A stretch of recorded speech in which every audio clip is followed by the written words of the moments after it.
we'll guide you through how to use Codex inside Obsidian. Quick disclaimer, you need to follow this step-by-step guide carefully, because skipping a single step will affect your final result. If this guide helpful, don't forget to like and subscribe. First, don't forget to comment if you still need our help or want to ask something, and we will reach you as soon as possible. Second, before starting this tutorial, make sure Codex CLI is already installed and available on your system.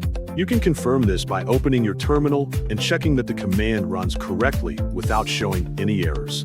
After that, install the Codex ACP agent by running the required installation command using either bun or npm with the package zindustries/codexacp. Wait until the installation process finishes completely, then verify that both Codex CLI and the ACP agent are working properly.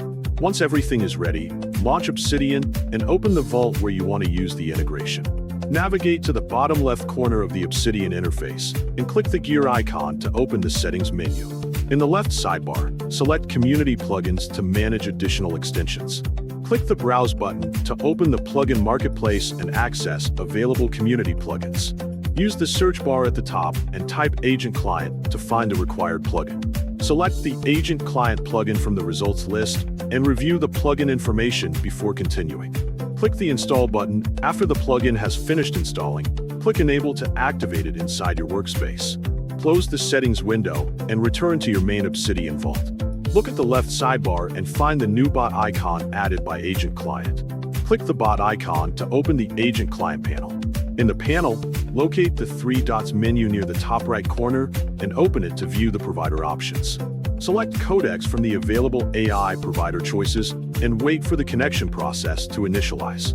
Once the connection is active, click inside the chat box and enter a simple test prompt. Send the prompt and wait a few moments for Codex to process your request. If Codex successfully replies with a response, the Obsidian Agent Client integration is now ready to use. You can now interact with Codex directly inside Obsidian.